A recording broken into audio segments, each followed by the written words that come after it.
legal requirement every single time we appear on camera. We're making sure that the lawyers are happy, the boxes have been ticked. The man to my left, but to your right, depending on what sort of screen that you're looking at, the co-host, the co-founder, the co-breather of air, the co-wearer of clothes in this very room, it is none other than the master of disaster, the king of sting, the count of Monte Cristo, the Siberian bull, the Thunderlips, the ultimate male. It is the winner of the Dave Stockbridge of the Year award, which is the illustrious award held by the illustrious man with the illustrious beard. It is none other than your friend and mine. It is Dave Stockbridge. Well, thank you very much for that very warm welcome as always, Hollywood Matt Connelly. I'll try and get your name right now. Yeah, I almost stuffed it myself. After such a wonderful introduction, you just deserve a better co-host than me, I would say. But the young man on screen with us tonight, he hails from Thailand. He's developed quite the reputation in the world of arm wrestling. He now has over 350,000 followers on TikTok and over 217,000 followers on Instagram, making him one of the most followed arm wrestlers on the planet right now. He's a star in Southeast Asia, and here on our podcast tonight, ladies and gentlemen, please welcome Guy Tanapat. Thank you so much. So, Guy, thank you very much for joining us on the podcast. And I just want to start. You've developed a huge following in a relatively short period of time. What did you do before arm wrestling? Actually, I had like calisthenic background and working out when I was 13 years old. When I was in but when I turned into high school, I just starting to do some gym stuff like lifting some weight. Yeah. And then after 6 or 5 years of working out, I started wrestling, which is 3 years ago. Wow. So you're, how old are you now? I'm currently 21. And those trophies that are just over your shoulder at the moment, Yeah. So It's are they 3 years achievements. Wow. And what are some of the titles that you've won in that short period? What do you mean?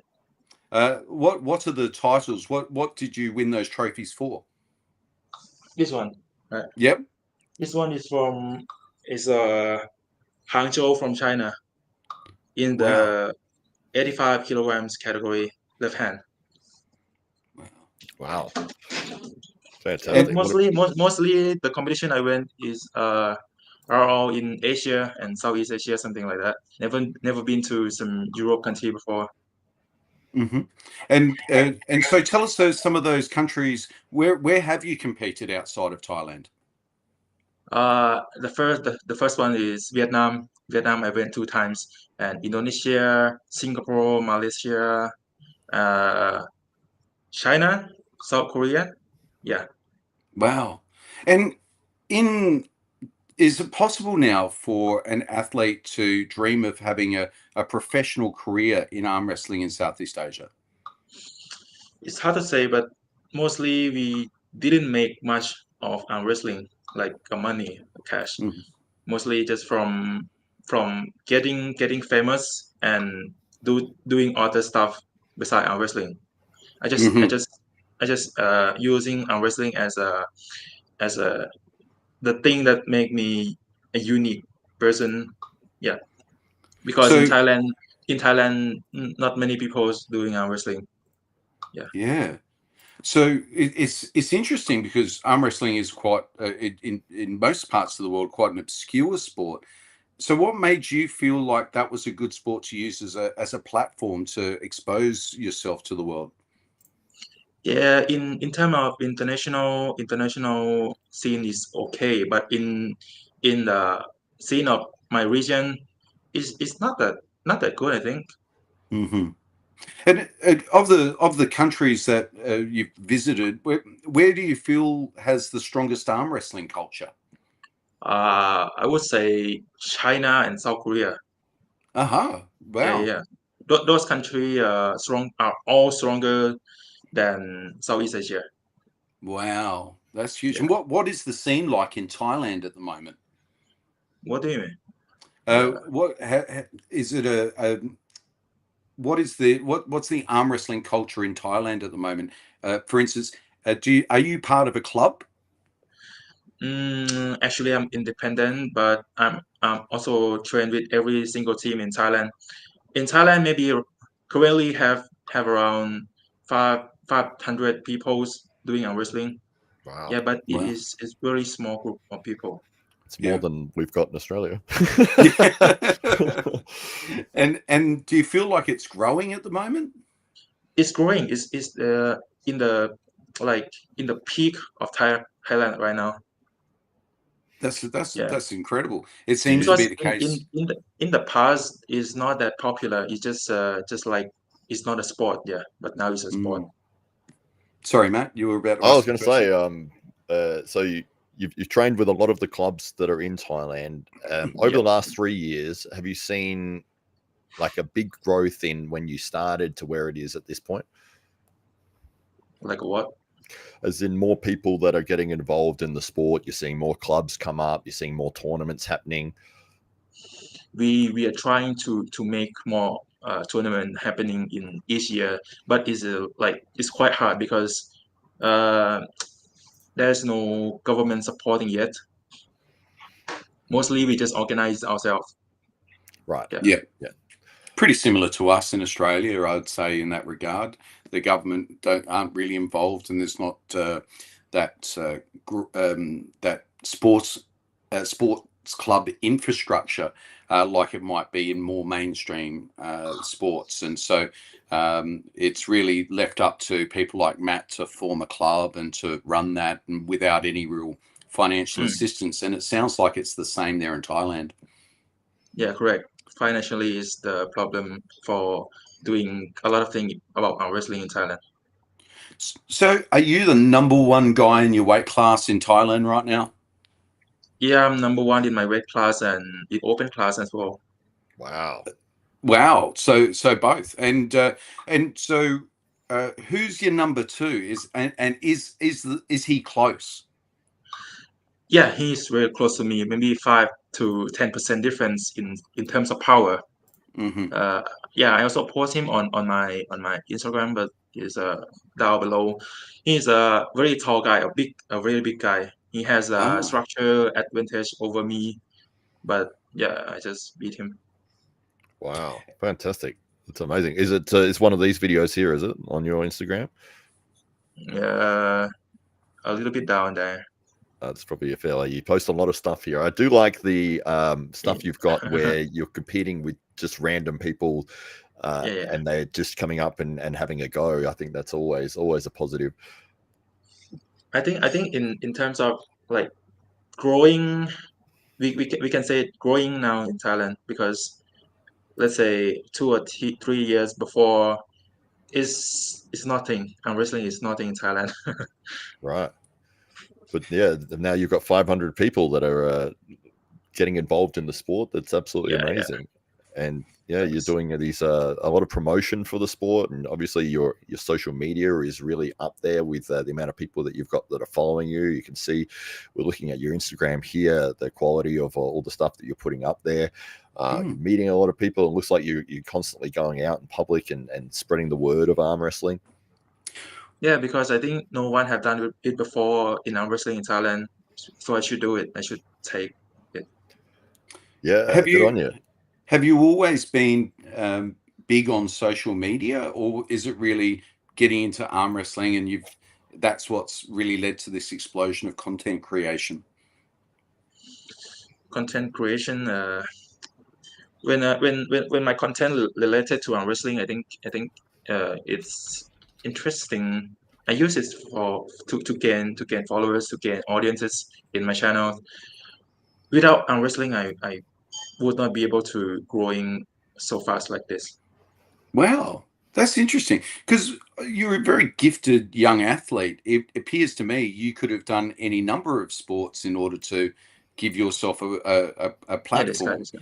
And Yeah. did you choose arm wrestling specifically because it was a niche, or did you? Is it just the Uh, sport you had the greatest passion for? when I was started on wrestling, I just do it for fun until at some point of time I realized I should make profit out of it. Like if we like want to make a profit out of wrestling will be a difficult task, but to to gain like gain some fame of it, to getting famous by from our wrestling, and then making money from some other ways. Well, that's very interesting because Matt and I encounter a lot with arm wrestlers that they feel like rather than putting a focus on the social media, they put a focus on the sport.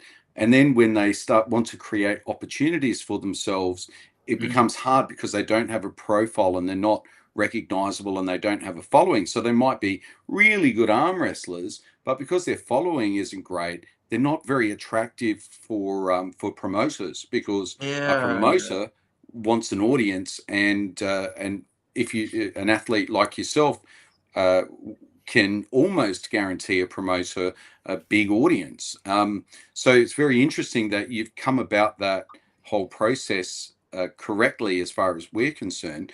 What made you think that though? What made you think that was the best way to go? I love like love editing videos and doing contents by myself at, Hmm. at the first point. So I noticed that there's a lot of trend in TikTok and on Instagram that could gain followers, but none of them is on wrestling. So Mm. we could just applying them by just adding wrestling to these types of trend, right? So that will make us gain followers. So you'll pick up on say a trend on TikTok, something's going on, and then you'll Yeah, adapt arm mostly wrestling to the trend. from some, maybe you can just listening to some audio on TikTok or audio on Instagram and just imagine the picture of editing video on in my head. That's amazing. Yeah, yeah, yeah. And do you come from like a cinematic background? Do No, no, no. you? I just love editing video by myself. Just not learn self learning. Well done. Just Yeah. Amazing. amazing. It really is, Fantastic. and it's something that we would encourage all emerging athletes. Sometimes it's a bit cringe, but I have to do it for getting followers. You know. Yeah, Yeah. That's sometimes the price to pay if you want to get your yeah, follower yeah. count up. But you're a great example to emerging athletes as to exactly what to do, and by creating content that's relevant to the trends that are happening now, but also applicable to the you made it applicable, or you make it applicable to the sport. You're able to get a whole different type of attention to you as an athlete. So well Uh, done. Thank you so Yeah, much. it's one of those things that we always sort of talk about is that there's two sides to being successful in sports or being a superstar, and one side of it is your ability on the table or in the sport itself, and then the other side of it is the self promotion that has to happen. Because if you've got somebody with a really big personality and they're charismatic and they're interesting and they do something which is unique and they get people that want to see them, that is gold for creating opportunities, because promoters look at that person and say, look, everyone wants to know about this guy, everyone is interested in what he's doing, everyone would want to see him compete. And then if you couple that with a high level of skill as well, that's where you start getting your real superstars of the sport, because you've got somebody that can sell tickets, that gets attention to your event, and will also do a fantastic performance on the actual table as well. So when you've got both of those things combined, that's where you can really see somebody's light just really shine. And when somebody is lacking in one of those, the second, I think the charisma and the ability to be a showman and all that sort of thing is not something you can really fake. I think it's just going to be a natural thing, but it doesn't mean you can't use all of the tools that are available to you to still promote yourself. So where what you've done with TikTok, what you've done with Instagram, what you're doing with YouTube, you're putting yourself out there. You've got the skill as well on the table. You're #1 in Thailand. You're very well known, and it's no secret why when we went looking for our next opportunities for arm wrestlers, your name immediately came up, and it was like, yep, let's get this guy. It's a nice opportunity. And so, what are some of the things you're looking forward to in 2025? What are your plans? I will join more like international tournament if possible. I will try to fundraising myself and try to financially support myself, because Brilliant. every time I go to compete overseas, it takes a lot of money from my countries to go there. But if I want to go to some European countries, it would take a lot more. So I need Yeah. to working hard in terms of arm wrestling and my my something like that. Yeah. And Yeah. what do you do for a living, or do you just do the social media now? I'm still a student, and I also doing some affiliate videos on TikTok. Yeah, Fantastic. affiliation is the mainstream of my financial. Brilliant. And what are you studying? Computer science. Oh, fantastic. Perfect. Yeah. No, Just we're amazing. very excited to meet people like yourself who are willing to go out and put their money where their mouth is, in a way where it's like, I have a dream, I have a goal, I want to do this, and I want to compete internationally. Rather than just say that, it's like, no, I'm actively trying to get there, and people can help out by sponsoring or by following you, subscribing, just being interested in what you're doing. And it's like, you have goals. I love the fact that when Dave asked what your plans are for this year, it was, I'm doing as many international matches as I can do, despite the fact that it is incredibly difficult financially, with the currency changes and stuff like that, and Thailand's dollar compared to everywhere else. But it's like, it's not going to hold you back, because you're still going to go out and make these things happen. Yes. What was the reaction of your friends and family when you said you want to be an arm wrestling influencer? My family, actually my friends just they really love it. Really want Oh, to yeah. see me go compete outside the countries. But for my family, they just so for them. It's not profitable by itself. The sport is not profitable by itself. But they just want to support me when I working on my TikTok. Yeah. Oh, that's awesome. That's awesome. So, Hollywood Matt Connelly, we're getting to that point of the show when we must turn our attention to the comments and see what the good people in the world of arm wrestling have to say. That's right, absolutely. Well, I'll get this one that just popped in. It's Greg Yo from Eastside Arm Wrestling, who's jumped in to say, just tuning in, lads, just here to say, Guy is about to make huge waves in the international scene. Absolutely. We're And really in case we excited. didn't know how big, he wrote huge in capital letters. So we know it's going to be really big. Yeah, absolutely. The Drew was in very quickly this time. I think he was shown up by Mr. Peanut yesterday, so he was the first person on board. French McGee is in. She says hello to all. Hello to French. And my light is in the way. Taryn Broad from Dankius Arm Wrestling, from the SA Titans Arm Wrestling Club, which is this one right here. He says, looking forward to learning more about Guy Tanapat. So he will hopefully find out some useful information about Guy. He may or may not be a upcoming competitor for Taryn. Charles Davison is here. He says, let's go. He's very excited. Kyle, another member of the SA Titans Arm Wrestling Club. And who else? Mr. Peanut is in, of course. Mr. Peanut. Yes, of course, Mr. Sir. Peanut. Can't forget about him. And of course, Greg, who's just popped in as well. Greg Yo, who does a tremendous job from Singapore with all the Southeast Asian arm wrestling scene. Yeah. And it seems like you've become very familiar with that Southeast Asian arm wrestling family, and you've obviously spent time on the table with Greg as well. And what's your read about where arm wrestling is going to go in Southeast Asia in the next few years? In the next few years, I would tell this: it's different. Each country is different. I think for my country first, Thailand in the maybe next few years will have some support from government more, because we just got this arm wrestling as a sport not many months ago. So after this, after they will have like some financially support for an event, hopefully. But for other countries like Vietnam or Indonesia, those countries are already like bigger than Thailand, so it's hard to say. Mm.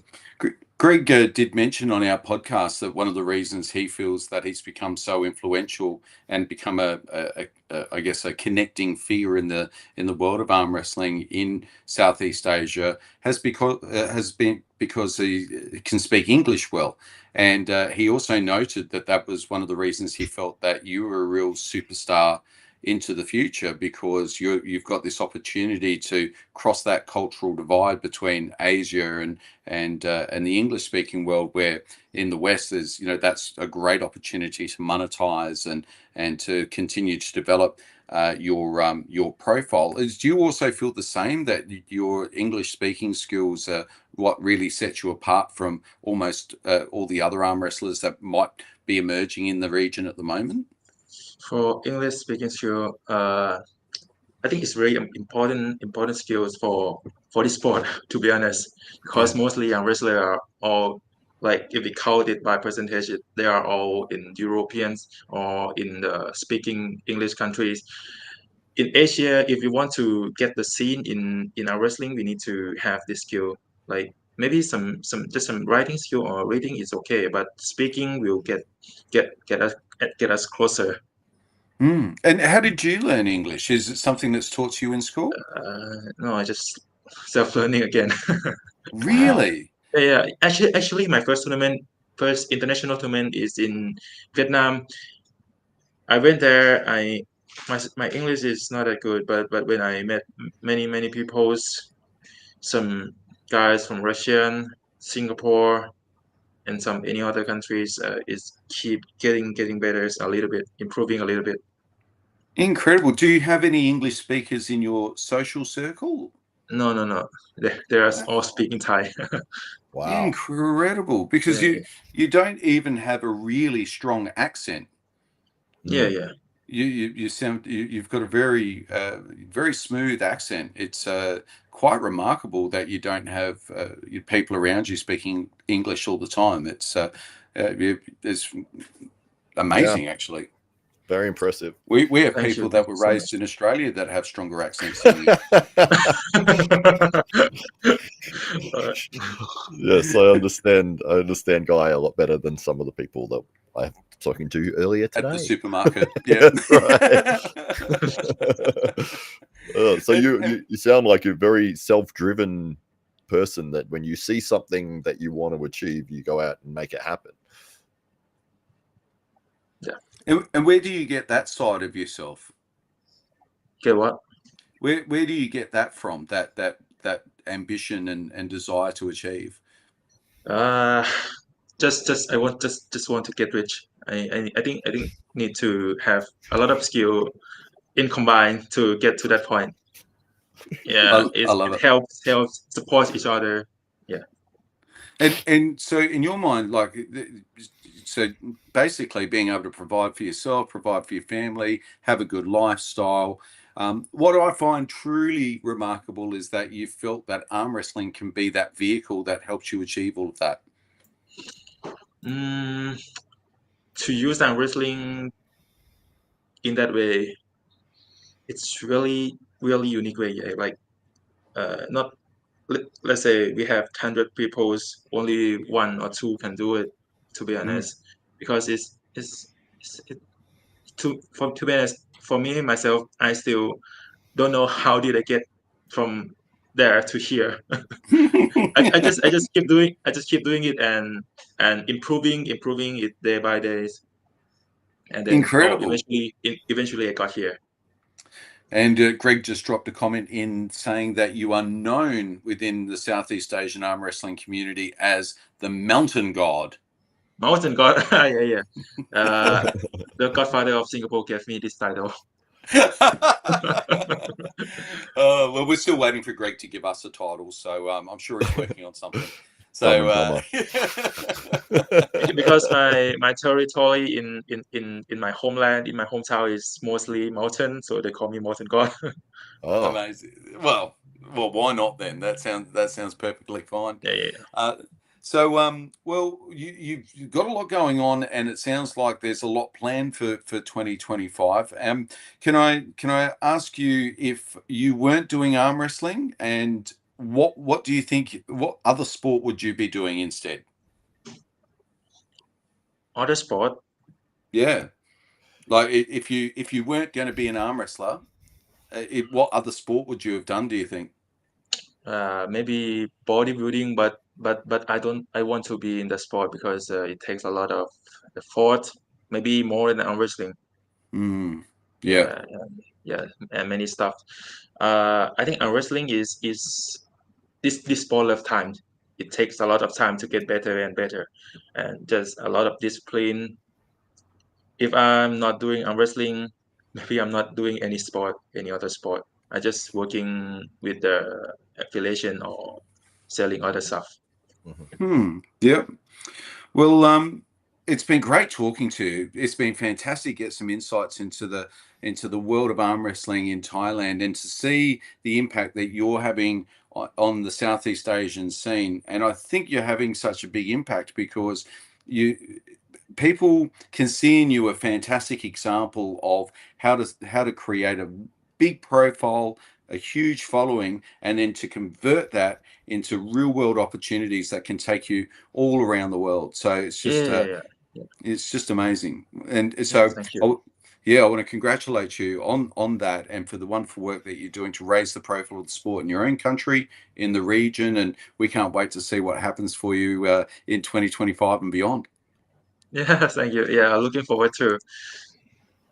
Awesome, mate. Well, to everybody in the comments section, we want to thank you. We love you. We really appreciate you tuning in every night. This is Arm Wrestling Tonight. It's your 5-night-a-week dose of arm wrestling, where we bring you some of the big up-and-coming names from around the region and around the world. Hollywood Matt Connelly, any final thoughts before we head away? just got to say a big thank you to Guy. A big thank you to everyone in the comments there for joining us tonight. And I guess we'll finish with a nice double biceps just to finish it Look off at here. that. Maybe Guy, maybe you can jump in. Oh, look out. No! Oh, no. He's out angled me. Out-angled. Look at that. Oh, my Nice angle, nice angle. That's great. Guy, I think you beat him there. I think you won that one. I think you he won might that have. pose down, Guy. Very, very familiar. I like the bicep into the forearm. Bicep. I thought that was a Ooh, nice I'll touch. have to move Yeah, that in. Yeah. yeah. That's good. Look at that. Look at that. Yeah. That's not a forearm. That's a leg of ham. That's what a that is. That's funny. My goodness. Oh, Well, thank you very much to everybody again, and we look forward to bringing you more arm wrestling tonight, tomorrow night, and tomorrow night we have on the podcast Lachlan Carpenter. So really looking forward to that. He's a rising star here in Adelaide. He did beat Ryan Bowen just a year ago in Queensland. We don't let Ryan Bowen forget about that either. So, and more recently is featured on the socials of Mario Tembakis, of whom he is a training partner, and Ryan Bowen, of course, who uses him as a bit of a testing, a bit of a yardstick to see how he's going with his preparation. So we look forward to speaking to Lachlan Carpenter tomorrow night. But for tonight, ladies and gentlemen, please join me one more time in thanking Guy Tanapat. Thank you so much. all right. Thank you Here we very go.